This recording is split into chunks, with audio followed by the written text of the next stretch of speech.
है आप सबका हमारे यूट्यूब चैनल हिंदी परीक्षा सागर में। दोस्तों, आज हम मानसिक अभिरुचि के तहत लेकर आए हैं जनहित याचिका। दोस्तों, यह फैक्चुअल डेटा जो परीक्षा में बार बार पूछा जाता है और परीक्षा के लिए बहुत महत्वपूर्ण है। सीधे प्रश्न परीक्षा में आएंगे, तो इस वीडियो को अंत तक जरूर देखिएगा। बाद में मैंने प्रश्न रखे हैं जो आपको परीक्षा में सीधे सीधे मिल जाएंगे, तो ये बहुत ही इम्पोर्टेंट है उत्तर प्रदेश पुलिस एग्जाम के लिए। तो इस वीडियो को ज़रूर एक बार अंत तक देखिएगा। तो दोस्तों, चालू करते हैं हम जनहित याचिका, जिसे अंग्रेजी में कहा जाता है PIL, पब्लिक इंटरेस्ट लिटिगेशन। दोस्तों, मैंने लिख रखा है, इसका अर्थ होता है सार्वजनिक हित की सुरक्षा। देखिए, यहीं से पकड़िए आप, सार्वजनिक हित की सुरक्षा के लिए अदालत में दायर की गई याचिका। सार्वजनिक हित की सुरक्षा होनी चाहिए, किसी विशेष व्यक्ति के मुकदमे से संबंधित नहीं है। देखिए, पुलिस का काम क्या है? जनता की सुरक्षा। और आप पुलिस का पेपर देने जा रहे हैं, तो सबसे बड़ा हित जनता का हित, तो किसी एक का हित नहीं, सार्वजनिक हित। जैसे मान लीजिए महिलाओं का शोषण हो रहा है, बंधुआ मजदूरी हो रही है, श्रमिकों को वेतन नहीं मिल रहा है उनके काम का, तो इनके लिए जो याचिका अदालत में दायर की जाती है, किसी व्यक्ति विशेष के लिए नहीं, इनके लिए जो अदालत में याचिका दायर की जाती है उसे जनहित याचिका के नाम से जाना जाता है। PIL, पब्लिक इंटरेस्ट लिटिगेशन के नाम से जाना जाता है। कुछ प्रमुख विषय मैंने यहाँ लिख रखे हैं। जैसे देखिए, पर्यावरण प्रदूषण में जनहित याचिका दायर की जा सकती है। मान लीजिए किसी भी राज्य विशेष में ज़्यादातर गाड़ियों से बहुत ज़्यादा प्रदूषण हो रहा है, तो कोई भी किसी भी अदालत द्वारा या किसी भी क्या कह सकते हैं कि निजी पक्ष द्वारा, किसी व्यक्ति विशेष द्वारा नहीं, आप प्रदूषण जैसे आतंकवाद हुआ, सड़क सुरक्षा, निर्माण खतरे आदि आदि लगा दिए, मतलब और सारे, जैसे मैंने कहा महिला शोषण, बंधुआ मजदूर, ठीक है, इन सब के बारे में आप क्या कर सकते हैं? जनहित याचिका दायर कर सकते हैं। तो जनहित याचिका जो है किसी व्यक्ति विशेष के लिए नहीं है। किसके लिए है? सार्वजनिक हित के लिए, जनता के हित के लिए। देखिए दोस्तों, मैंने लिख रखा है, जनहित याचिका या PIL किसी पीड़ित पक्ष द्वारा नहीं, किसी पीड़ित पक्ष द्वारा नहीं, किसी एक व्यक्ति विशेष द्वारा नहीं, बल्कि किसी निजी पक्ष अथवा एक अदालत द्वारा दूसरे अदालत में दायर की जाती है। किसी एक व्यक्ति विशेष के लिए नहीं की जाती है। किसके लिए की जाती है? किसी जन समुदाय के लिए, किसी विशेष वर्ग के लिए, किसी निजी पक्ष द्वारा या एक अदालत द्वारा दूसरे अदालत में दायर की जाती है। जनहित याचिका का उद्देश्य सभी के लिए न्याय सुनिश्चित करना है। सभी के लिए मतलब क्या? जनता के लिए। और पुलिसकर्मी के रूप में आप पेपर देने जा रहे हैं, तो पुलिसकर्मी का पहला और महत्वपूर्ण कार्य है जनता का हित। तो सभी के लिए न्याय सुनिश्चित करना और लोगों के कल्याण को बढ़ावा देना। देखिए, पहले जो हमारा देश था वो अंग्रेजों का गुलाम था, ठीक है। औपनिवेशिक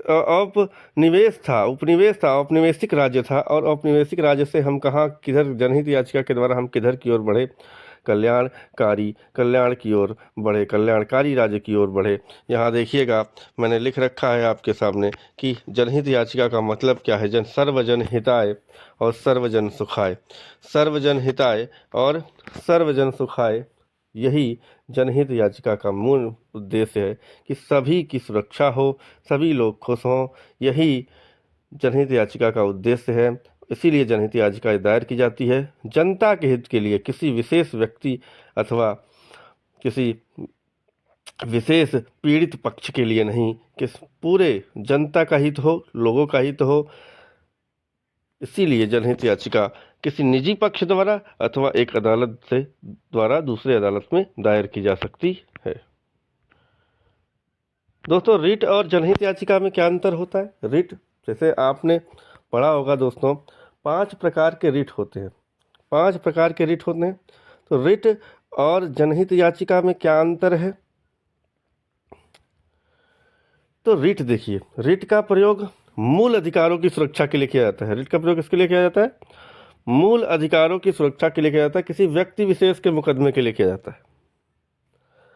जबकि जनहित याचिका का प्रयोग समूह हितों, मैंने कहा ना सामूहिक हित, सार्वजनिक हित के लिए किया जाता है। इसमें जैसे देखिए यहाँ मैंने कुछ विषय लिख रखे हैं: उपेक्षित बच्चे, बधुआ मजदूर, महिलाओं का शोषण, पर्यावरण प्रदूषण, श्रमिकों को उनके काम के हिसाब से वेतन न मिलना और सड़क दुर्घटना या निर्माण खतरे आदि के रूप में जनहित याचिका का प्रयोग समूह हितों की सुरक्षा में किया जाता है। जबकि रिट का प्रयोग व्यक्ति विशेष, 5 प्रकार के रिट होते हैं, आपको पता होगा 5 प्रकार के रिट, और 5 प्रकार के रिट का प्रयोग भैया वो मौलिक अधिकारों के सुरक्षा के लिए किया जाता है, मूल अधिकारों की सुरक्षा के लिए किया जाता है। अनुच्छेद 32 आपको याद होगा, जिसे डॉक्टर भीमराव अम्बेडकर ने क्या कहा, संविधान की आत्मा कहा, और इसी के तहत 5 प्रकार के रिट दायर करने का अधिकार है यदि आपके मौलिक अधिकारों की क्या हो रही हो, हत्या हो रही हो।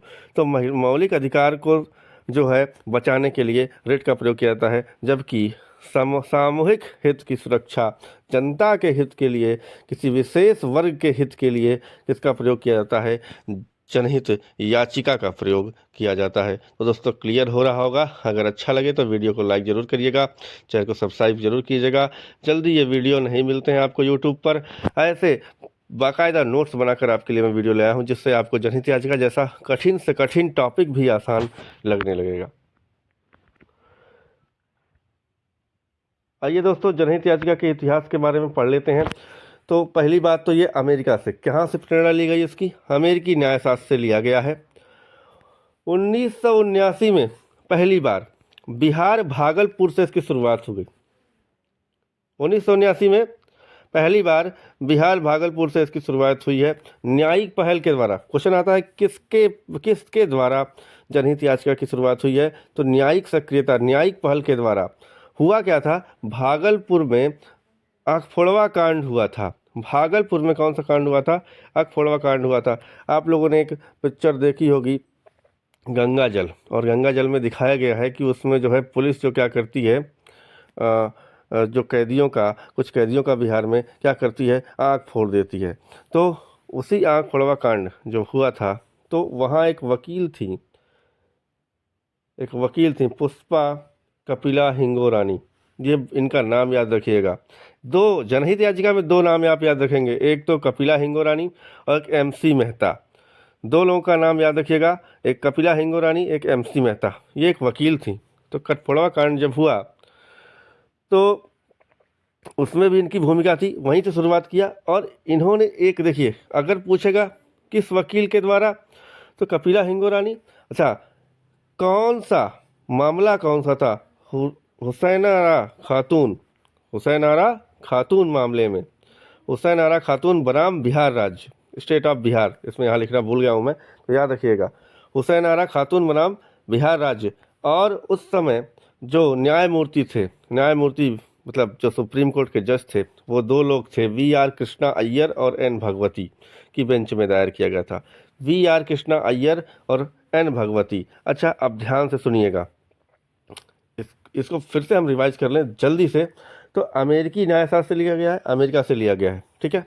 शुरुआत बिहार भागलपुर से होती है। बिहार में आँखफोड़वा कांड होता है, आँख फोड़ जाते, पुलिसकर्मी आँख फोड़ देते हैं, ठीक है, कुछ कैदियों की।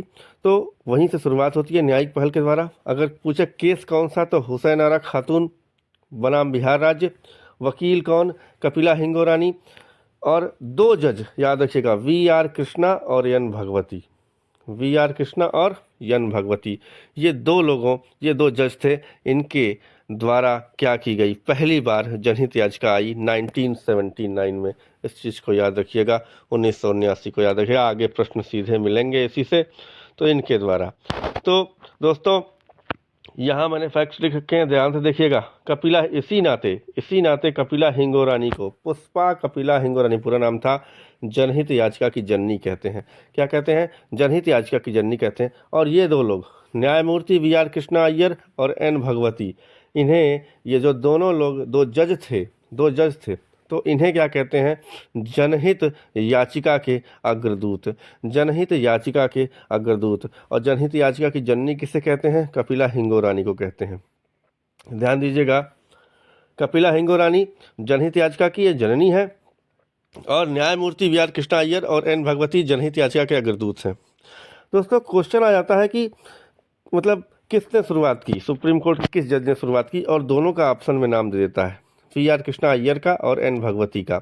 दोनों जजों का नाम दे देता है, दोनों लोग का नाम देता है। तो अगर दोनों जजों का नाम है ऑप्शन में तो हमेशा याद रखिएगा जस्टिस एन भगवती। ये सुप्रीम कोर्ट के वरिष्ठ न्यायाधीश भी रहे हैं, यही वरिष्ठ न्यायाधीश रहे हैं सुप्रीम कोर्ट के। तो इनका अगर दोनों लोग का नाम ऑप्शन में है तो आप किसको मारेंगे, जस्टिस एन भगवती को मारेंगे। चलिए आगे लिखा, देखिए मैंने कहा था दो लोगों का नाम याद रखिएगा, दो लोग का नाम याद रखिएगा, एक कपिला हिंगोरानी और एक A.C. मेहता बनाम भारत संकेत। A.C. मेहता, इनको याद रखिएगा। A.C. मेहता ये भी वकील हैं और कपिला हिंगोरानी भी वकील हैं। इन दोनों लोग को जनहित याचिका में A.C. मेहता बनाम भारत संघ केस जनहित याचिका को व्यापक आयाम मिला। मतलब शुरुआत तो हो गई थी हुसैन आरा केस से, शुरुआत हुई थी हुसैन आरा केस बनाम बिहार राज्य, लेकिन व्यापक आयाम जनहित याचिका को किससे मिला है, कि मतलब बढ़ावा किससे मिला है, A.C. मेहता बनाम भारत संघ केस। देखिए बाकायदा नोट्स की तरह लिख के रखा है। दोस्तों लाइक जरूर कर दीजिएगा, बड़े मेहनत से वीडियो बनाते हैं। पसंद आए तो चैनल को सब्सक्राइब जरूर कर दीजिएगा। चलते हैं दोस्तों आगे, देखिएगा जनहित याचिका दायर करने की प्रक्रिया। जनहित याचिका दायर करने की प्रक्रिया दोस्तों, सर देखिए जनहित याचिका कहाँ कहाँ दायर की जा सकती है, सर्वोच्च न्यायालय में भी और उच्च न्यायालय में भी। जनहित याचिका कहाँ कहाँ दायर की जा सकती है, सर्वोच्च न्यायालय में और उच्च न्यायालय में। दोस्तों सर्वोच्च न्यायालय में कौन सा अनुच्छेद 32, अनुच्छेद 32 के तहत हम जनहित याचिका कहाँ दायर कर सकते हैं, सर्वोच्च न्यायालय में, सुप्रीम कोर्ट में। और उच्च न्यायालय में अनुच्छेद 226 के तहत, उच्च न्यायालय में अनुच्छेद 226 के तहत, और सर्वोच्च न्यायालय में इसके तहत अनुच्छेद 32 के तहत। ध्यान दीजिएगा जनहित याचिका की जो अवधारणा चलती है वो भाग 4 अनुच्छेद 39A के तहत चलती है। अनुच्छेद 39A, अनुच्छेद 39A में जो विधिक जनहित के बारे में बात किया गया है, कानूनी जनहित के बारे में बात किया गया है, तो उसी के तहत, उसी के पैरेलल ही जनहित याचिका की अवधारणा चलती है। तो ये तीनों प्रश्न बहुत इंपॉर्टेंट हैं। अगर पूछेगा सर्वोच्च न्यायालय में किस अनुच्छेद के तहत, तो अनुच्छेद 32 के तहत। उच्च न्यायालय में किस अनुच्छेद के तहत, अनुच्छेद 226 के तहत। और पूछा किसके अनुसार चलती है, किसके अनुसार, तो अनुच्छेद 39A, 39A, अनुच्छेद 39A के तहत भाग 4 में। ठीक है, विधिक जनहित का वर्णन है, किसका वर्णन है यहाँ पर, विधिक जनहित, न्यायिक जनहित का वर्णन है, विधिक जनहित का वर्णन है।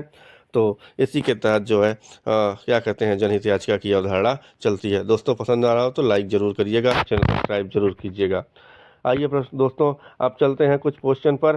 तो ये छोटा सा टॉपिक जो आपके लिए बहुत इंपॉर्टेंट है सॉरी माफ़ कीजिएगा, ये छोटा टॉपिक जो आपके लिए बहुत इंपॉर्टेंट है, इससे कुछ क्वेश्चन भी मैंने रखे हैं। देखिए ज़रा, जनहित याचिका की शुरुआत, अब आप सभी का आंसर दे देंगे। अगर आपने वीडियो पूरा देखा तो आप सबका आंसर दे देंगे। तो जनहित याचिका की शुरुआत किस राज्य से हुई है, तो अभी मैंने बताया बिहार, भागलपुर, अखफोड़वा कांड। याद रखिएगा बिहार, भागलपुर, अखफोड़वा कांड। याद रखिएगा इसमें लगभग 4000 कैदियों को रिहा कराया गया था, क्योंकि जो बिहार पुलिस थी वो क्या कर रही थी कि कैदियों का आंख फोड़ रही थी। तो वही कपिला हिंगोरानी, उनको याद रखिएगा, जनहित याचिका की जननी, उन्होंने लगभग 4000 कैदियों को आज़ाद कराया गया था, तो इस जनहित याचिका के द्वारा। ठीक है, तो यही चीज़ सबके लिए, जनहित याचिका जनता का हित, सबका हित हो, इसीलिए जनहित याचिका दायर की जाती है।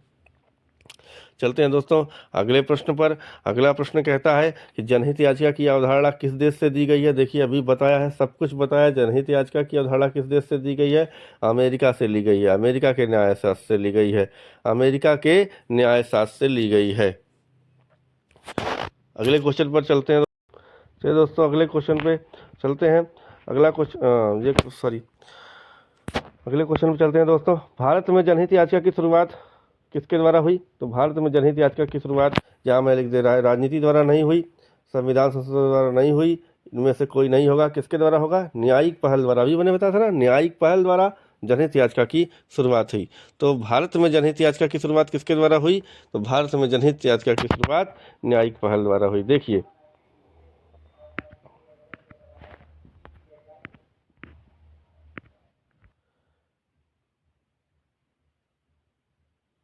दोस्तों अगले प्रश्न पर चलते हैं। किन्हें जनहित याचिका की जननी कहा जाता है, जिन्होंने अदालतों में लगभग 100 से भी ज़्यादा जनहित याचिकाएं दायर की हैं, जिन्हें जिनमें प्रमुख प्रख्यात भागलपुर अखफोड़वा कांड है और विचाराधीन कैदी मामला।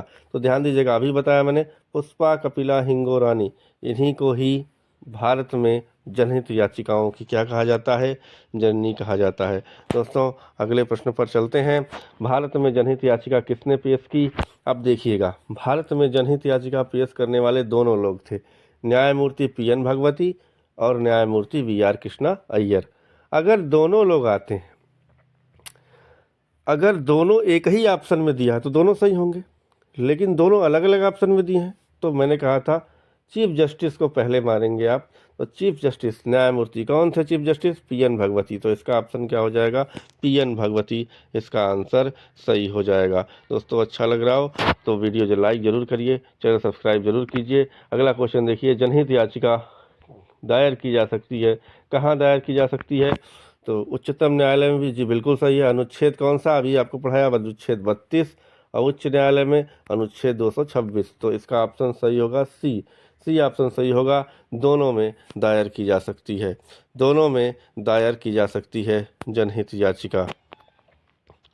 अमेरिका में जनहित याचिका, देखिए अमेरिका से ही लिया गया है। अमेरिका में जनहित याचिका को क्या कहते हैं? अमेरिका में जनहित याचिका को सामाजिक कार्यवाही याचिका भी कहते हैं। अमेरिका में जनहित याचिका को क्या कहते हैं? सामाजिक कार्यवाही याचिका भी कहते हैं। तो दोस्तों अगर आपको पसंद आया हो वीडियो, छोटे से ही वीडियो में मात्र 15 मिनट में आपको मैंने संपूर्ण जानकारी दे दी, जो आपके UPP एग्ज़ाम के लिए बहुत ही आवश्यक है। इसको ज़रूर देखिए, वीडियो अंत तक देखिए।